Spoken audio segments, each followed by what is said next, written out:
swimming, not too bad. Pond up ahead's only a little more than waist deep. Just remember the alligators are very fast. You're not out running, you're not out swimming. Do this, you don't have to. You just gotta be faster than the slowest person out of the six slow.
Honestly, that thing is snake tongue, so if they jerk hard, they'll pull right out. Look at the leeches on his back.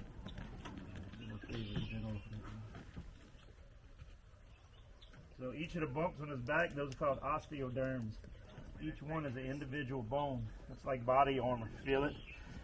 That protects his spine, his upper rib cage, and his intestines in case he gets in a fight with another gator or any other type of animal. That protects him from getting a tooth or a claw to pierce through to hit those vital spots. You hear him? Calling for mama. She ain't coming. He's on his own. Mama only sticks around for the first 2 years. Then they're on their own after that. Feel the side and the bottom of the belly. Much, much softer. This fucking guy. No. With cramps when you need them. Yeah. But, yeah, throughout their life, when they're afraid, they start calling for mama. I know a few people that way. What can one that size do to your finger? At this size, those teeth are razor sharp. They're like needles. And a bunch of them. So if he grabbed a hold of you, honestly, it depends on your reaction. His reaction as well, but your reaction. If you freak out and jerk away, which honestly I could tell you all day long, don't pull. Don't pull, don't pull, don't pull, don't pull. the first thing you're gonna do is fucking jerk away. It's like touching a hot frying pan. You don't even think about it. Your natural reaction is, ow, get away from it. So it's hard to, I mean, I talk about this every day, and I jerk away sometimes. It's just natural reaction. That's what she said. But if you can stay in the pain, say he's got my fingers in his mouth, with my other hand, this is going to hurt like hell because his teeth are going to go deeper into my fingers. But my first thing that I need to do is see his reaction, is to open up to get whatever's messing with him. Now, honestly, you don't feel the teeth when they bite you. They have such a tremendous amount of bite down force. All you feel is pressure. It feels like somebody slamming your fingers in a car door. But as soon as you feel that pressure start to release, pull your hand back. At that point, by the time your brain tells your hand to move, his mouth should be open just enough you can get your fingers out of there. Now keep in mind, he's going to open, he's going to bite right back down. So you got a split second to get your fingers out of there as soon as he lets go. If you look at his eyes are double lidded. There's a lid that opens and closes his eyes just like ours. There's also what's called a nictating membrane. So he's got a top and a bottom lid just like we do. It opens top to bottom. That nictating membrane is in the front corner of his eye and it flips front to back. If you watch, see it? It's just a clear protective lens. How old is that one, you said? This one actually is a little bigger than I thought he would. Well, yeah, this one's about 3 years old, about 3 feet long. So they grow roughly a foot a year, up to about 6 feet. Then the growth rate slows down. At 6 years old, the growth rate starts to slow down. The bigger they get, the slower they grow. Now, if you notice, you can't see the hole for his throat. He's got a flap that closes over his throat. So he can go underwater and open up his mouth underwater and not get a throat full of mud and water, which would kind of choke him. He'll go under, grab whatever he's going after, bite down, crush, break its bones, and kill it. Bring it up to the surface. They don't chew. They swallow whole. So once he kills it, he's looking for small stuff, bite size. For him, a bullfrog, a little snake, a small baby turtle, or something like that. Think about what would be the size of a burger for you and I. Whatever's that size for him, that's walking, flying, or swimming around, that's what he's looking for. Easy meal. He'll bite down, crush, break its bones, and kill it. And he'll come up to the surface. He'll tilt his head up out of the water. And there's a muscle in his neck that pulls that flap out of the way. Then he'll swallow it down. See, that's his tongue. It's connected to his bottom jaw. Smile. See the flap? And there's 77 teeth in it, and every one of them's razor sharp. If he loses a tooth, another tooth pops out in its place. Over a lifetime, they could regenerate about 2,000 to 3,000 teeth. They have a tremendous amount of bite down force on a big gator, like a 10 or 12 footer. You're looking at 2,500 to 3,000 pounds of pressure per square inch. Now, when they're young, like a puppy, their teeth are sharp. When they get older, their teeth are more blunt, but they don't need sharp teeth. They basically, the bite down force is like a press.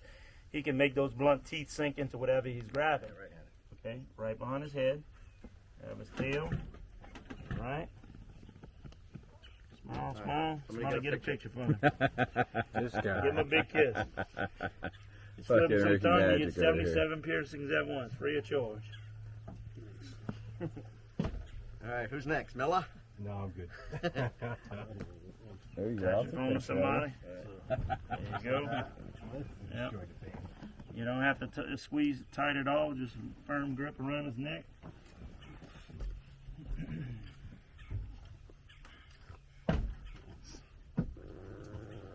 There you go.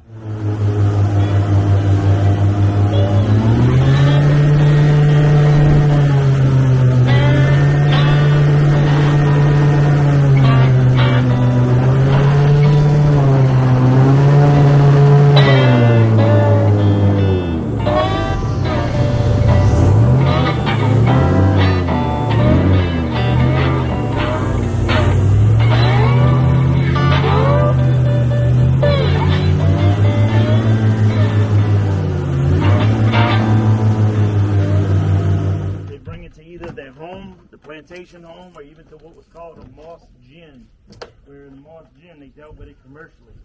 What they do there is basically stick it in what looked like a very primitive giant dryer. They would heat and tumble dry it. What that does is hopefully kills all the insects inside, because like I said, it's real dense, it's got a lot of bugs in it. And it would actually kill the moss. When it's gray like this, it's alive, it's growing. See that little seed? That's how it starts. Starts out as a seed, about an inch long, about the thickness of a toothpick. That'll bloom out, flower out. It'll spread in 3-4 different directions. Just continuously do that, and that's how it grows. when it's alive, it's got this gray layer on it. If you look closely, it's actually microscopic scales attached to the core of the moss. Once they heat it up and tumble dry it, it kills the moss and those scales fall off. Once that happens, all you're left with is the core. So this thin black fiber, it's actually 1/3 of the thickness of what it is when it's alive, but 3 times the tensile strength after it dies and dries out. Once they would get it to this stage, well, that's all they had was that thin, it's like horsehair almost, like a horse's mane. They would, it was most commonly used to stuff mattresses or pillows or any kind of, cushions on furniture. The Model T Ford, when it came out, all the seat cushions and upholstery were all stuffed with the core of that moss. A lot of people think it's horsehair. It's actually the core of the Spanish moss. Matter of fact, Ford, and I'm not even a Ford guy, Ford, being the brilliant mind that he had, he demanded that when they shipped the moss to him for him to use in his upholstery, that the crates that they built to put the moss in, that he demanded that it was built out of cypress.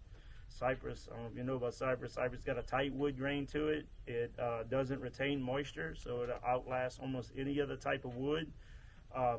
The wood grain is tight. It's real tight. It's got a lot of curves in it. Almost looks like a topographical map. It's beautiful. It's got like a golden brown color to it. You don't have to stain it at all. Just put a clear coat on it, and it makes that color pop. And it's like a golden brown. There's a lot of pink and red tones, especially when you get closer to the heart of the tree.